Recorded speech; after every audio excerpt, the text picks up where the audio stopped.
Alright, so dito tayo ngayon sa may sa may The Podium, sa SM Podium dito sa may ADB Avenue, Mandaluyong, Ortigas Center, Mandaluyong City. Tapos kasi pagka sinabi kasing Ortigas, ang pagkakala niyan Pasig. So yan pala, ito palang lugar na to is siya, divided na siya into two cities, no? Kumbaga parang pinaghatian mo, parang nagiging boundary, no? Pasig City and Mandaluyong City. So di ko alam ngayon kung saan dito si Mandaluyong. Basta may nakalagay yun, Mandaluyong. Barangay Wakwak, Green Hills East, Mandaluyong City. Tapos dito naman sa kabila, Pasig City Security Outpost nakalagay. So tinignan ko siya sa mapa, no. Sabi ko Pasig City map. So ngayon, yung kulay blue na yan, yan tayo ngayon. Yan yung abang lingkod na si Gala the Explorer. Tapos yan, di ba? So ngayon, situated ho tayo sa boundary ho talaga ng Pasig. So Pasig City tayo dito. So ngayon tatanungin natin si Kuya kung saan yung pinaka-boundary ho nito. Yan sa si Sir, diyan sa may outpost, Pasig City Security Outpost. Yan, nakalito no. So kung ito si The Podium is siya, Mandaluyong. So ito yung para nagiging boundary na highway, no. Tapos ito Pasig City na. Hello Sir, magandang araw. Okay, no, so nasagot yung natin yung kalituhan na. So ito, situated ho tayo geographically, nakatungtong ho tayo sa may Pasig City.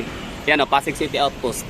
Tapos pagtatawid ako sa kabila, Podium Mall. So na siya, Mandaluyong, Ortigas. Kasi pag sinabi Ortigas dati, alam ko yun Pasig Di ba meron ding Ortigas ang Pasig, no? Meron pong Mandaluyong, meron ding Ortigas. Kiba pag Ortigas, dalawa ang nagmamayari. Wala namang wala namang agawan. Hindi naman. Kasi di ba si Taguig tsaka si Makati medyo nag-aagawan ng pwesto, di ba? Area tapos di ba no? Parang nag-aagawan sila ng teritoryo. So si Pasig City at Mandaluyong wala naman. No, okay. Pero nung pandemic, nung pandemic, kumusta? Siyempre, bawal ang mga taga Mandaluyong sa Pasig, same din ang Pasig. So paano yun? May barricade, may nakalagay harang, ha? Wala namang harang, kaya lang siyempre yung mga kapulisan na lang yung nagkaroon. Okay. Sige, thank you Ayun pala, so ngayon, bali, mga ilang segundo lang, nasa Mandaluyong na tayo. Tara, Mandaluyong. Thank you, sir. Galing. So, dito sa Metro Manila kasi, sa mga nakakaalam, Metro Manila consists of 14 cities and 1 municipality. So, ang lone municipality ho rito ay si Patiros. Napakaliit lang yan, Consist of, siya, binubuo lang siya ng 65,000 population. So, konti lang talaga siya kung iisipin. Municipality. Pero first class, So, yan pala. Kaya pala si ADB, sabi ko, Podium Ortigas. Kasi pag sinabi Ortigas, alam ko yan Sa yan Pasig City. Ang Ortigas. Ayan pala. So, siya, bilong siya. Yan yung boundary, yung island na yan. So, ito siya is Pasig City. Yan. At ito naman si Mandaluyong City sa kabila. So, tara, tawid tayo. So, ito na yung lugar na, hindi mo kailangan sumakay. Hindi mo kailangan na bumiyahe ng napakalayo para makapunta sa ibang syudad. Yun. So ang palatandaan pala ng palatandaan ng Pasig City when it comes to mga security personnel, sa kanila is kulay blue. Sa dito naman ay kulay puti si Kuya. Tingnan natin. Ayun Mandaluyong, traffic. So sa kabila walang traffic, no? Parang stay na sila, chill lang sila diyan sa kabila. Ang galing lang, nakahanga. Meron naman ako napuntahang lugar pala na na boundary ng Davao and Agusan sa may Laak. Nakalimutan ko anong lugar ng barangay na yun. Basta sa kabilang kalye, Laak, Davao. Tapos sa kabila naman ay Agusan, Lorito. Yun lang din. Yun ang na-experience ko na boundary to boundary. Province to province. Ito naman ay city to city.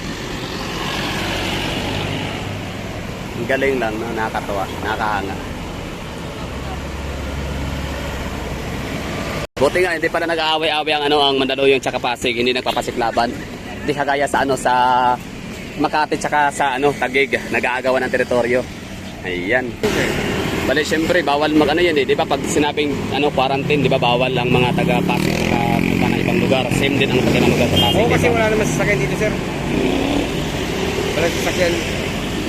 Okay. So, yun, So, pag Mandaluyong puti, pag Pasig blue. So, yun, Tiger City, Mandaluyong. Buti walang ano, no, walang agawan na ano, no, teritoryo, no. Di gaya ng Makati, Taguig, no. Kasi ito, kaya ganito sa amin, pag Sabado, sinusuling mega mall sir. Oo. Kaya kailangan batakin kasi umaabot sa intersection yung buntot. Ayan, Oo. katulad yan. Mamaya lalabas na yung pasil yan. Oo. Para maghila naman doon. Manghila. Ito sa Tawing. amin, Oo, hilahin mo nila. Oo. Kasi nga ito sa amin, madaling tumukod to. Mm. Ayan. Ano na yan, mega mall. Mm. Alam mo, pag konting ano lang dyan, tutukod na dito. Kaya hindi namin inaano sa intersection yung mga sasakyan. Kasi magugulo na naman yung maiikit. Okay. Ayun pala yun. Ano bang mga batas sa Mandaluyong tsaka sa ano, sa Pasig na magkaiba? For example, sa traffic, Pares lang sir. city ordinance, paras lang ba? Oo. Okay. Kasi akala ko, for example, kasi dito sa Pilipinas, marami kasing lugar na, for example, sa motor, na bawal mag-helmet. At may mga lugar din na helmet din talaga dapat. Oo. So dito wala naman, example, walang ganung batas na nag-implement na sa kabila, meron sa kabila, okay lang. Ay, hindi pwede, bawal lahat. Bawal talaga lahat, no? So parehas lang, halos lang sa city ordinance. Okay. Sige sir, salamat sir ha. Sige sir. Okay. Mandaluyong City. Okay no, ayos, nakatuwa lang, di ba? Na-experience natin yan. Sa ano naman, sa Quezon City and Pasig City, and Quezon City and Marikina City, alam ko naman din yun, mayroong ano, sa may Katipunan, di ba? Yung parang pinaka-boundary.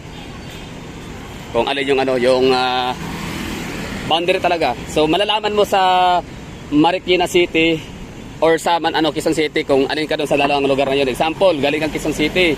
Malalaman mo na wala ka na sa Quezon City kapag ka-unladies na ng kalsada. Ito example ha. Bibigyan ko na example. Wait lang. Hello, hi. So ngayon, bali ang nangyari, kunyari ito Quezon City. Tapos doon sa kabila ay Marikina City. Dito sa Quezon City, for example, ito, mayroon ka nakitang basura. Tapos pagtawid mo doon sa kabila, wala kang makita na kahit napakaliit na basura, wala kang makita. So, ibig sabihin nun, palatandaan na sa Marikina ka na. Kasi Marikina, napaka-consistent talaga na malinis ang lugar nila. Example lang yun ha.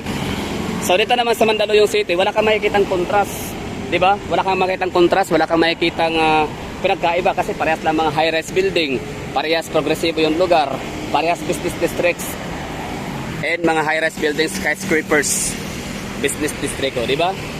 Ano? Ayos. So sa Davao City naman, dyan sa atin, ay Davao City, ano ba yung katabi nating kapitbahay natin na metro?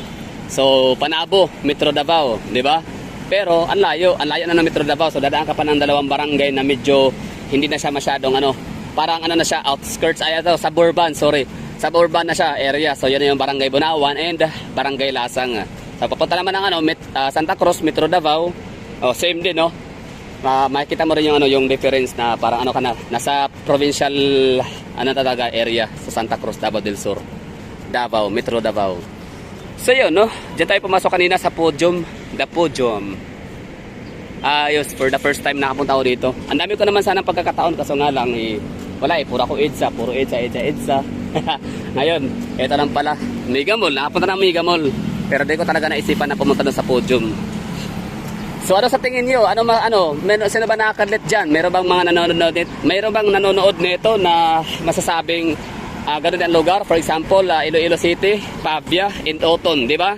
So merong boundary. Anong pinagkaiba maliban sa nakalagay na welcome Iloilo City, welcome Oton, welcome Pavia, di ba? So ano pa para tandaan? Cebu, Mandawi, and Lapu-Lapu. At Talisay pala, Talisay. Di ba? Parang wala nakalagay ng mga boundary, di ba? Basta dire-diretso lang. So, yun lang. Ingat.